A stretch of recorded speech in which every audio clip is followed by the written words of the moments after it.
Coming up on today's show, the Hard Up Home for Heroes. In Remembrance Week, we visit the Veterans Home in Peril. Tommy Robinson causes chaos in Manchester. I think that they need an imaginary opposition. They call me a Nazi, they call me a fascist. I'm neither. And we catch up with last night's football derby at Salford's ground.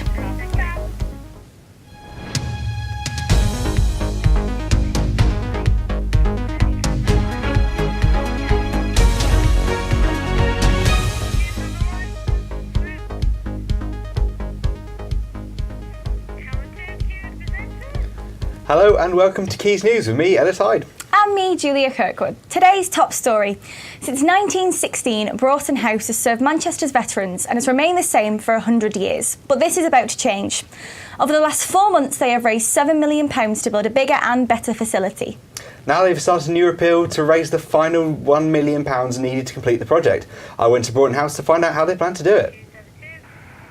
This is Broughton House as it stands today, but it's set to be demolished in the coming years to make way for this. But without this crucial £1 million, it could spell the end for the renovation plans and the house in general. To learn more, I spoke to Ty Platten, Chief Executive of Broughton House. We're not attributable to the government or the regiments. We do this on behalf of the public of Greater Manchester. We look after their veterans when they return. But for him and all the staff here, it's more than just a care home for veterans. It's also about supporting those of all military rank and age in the community. We also had the directors from Jaguar Land Rover, from Barclays Bank, BT, Openreach, Sodexo, just to name a few, that have come and signed up to say, you provide us with the veterans and we can provide meaningful training and meaningful employment. But it's hard not to notice the massive difference in facility distribution between the north and south, when Broughton House is one of the only 2 facilities dedicated to veteran care and support in the north of England. West alone, 25% of the armed forces are recruited from the northwest.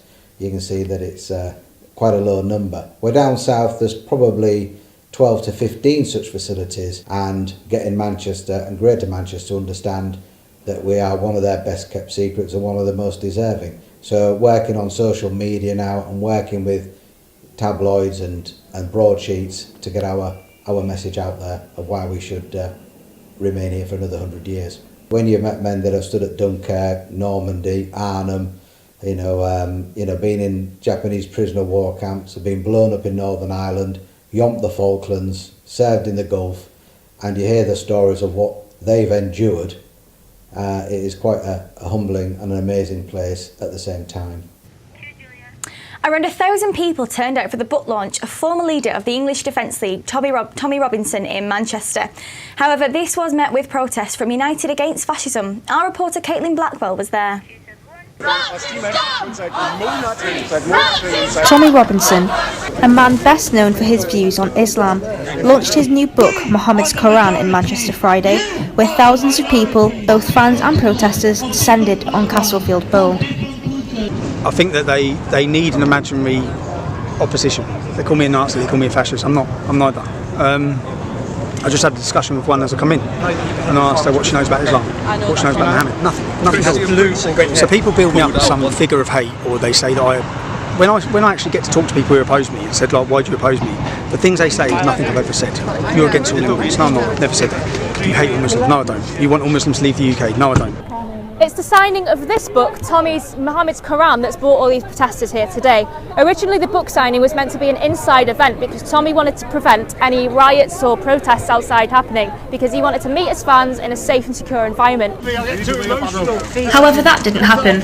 The original venue was the Bowlers, who pulled out of the event due to alleged pressure by the police after people expressed anger towards Tommy's presence in Manchester alone, resulting in full refunds to ticket holders, which Tommy stated all profits were meant to go to charity. Racist, scumbag, Islamophobe. I think it's a bit ridiculous that he's been kicked out of the venue, which is made safe for everybody.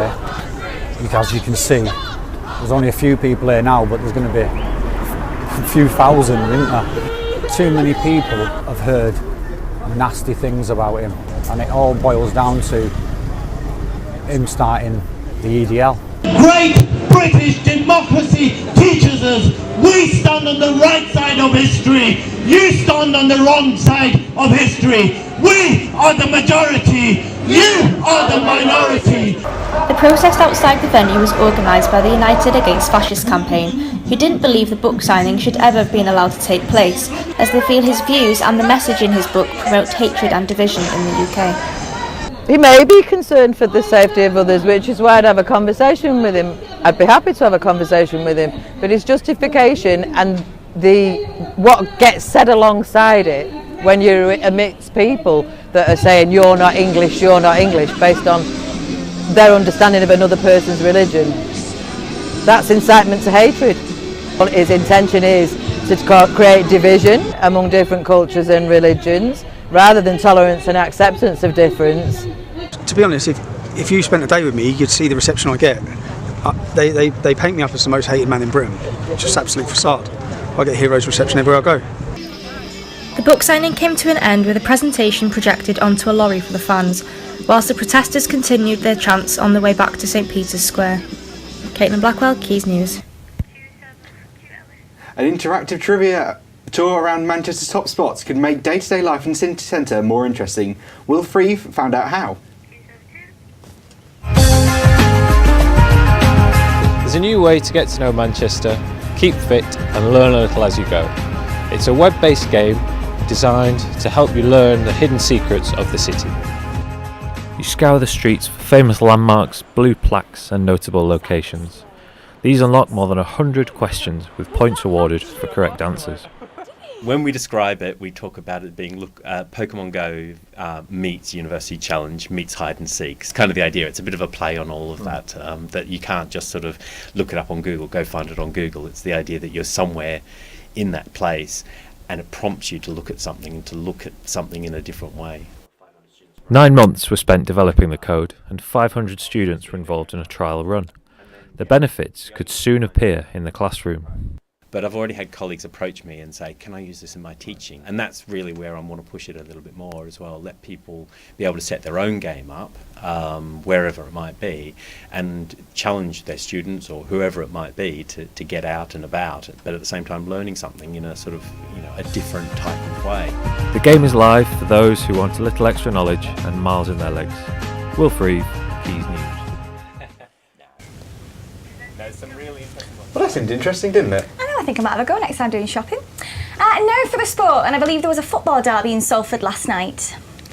There was, Julia. Salford City were in action last night against FC United in the quarter-finals of the Manchester Premier Cup. However, it's not good news as Salford lost 3-0 with goals from Jason Gilchrist and Kieran Glynn sealed the deal for FC United. Our reporter George Kelsey went along to see it all unfold. It's brought a whole new concept to my life. I just live local, and I like watching football.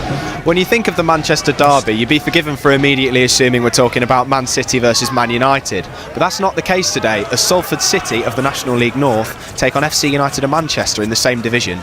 A team like FC United and also Salford City, why do you think they've been so important in raising an awareness of non-league football? Because it's grassroots football. I can bring my son, my nephews can come.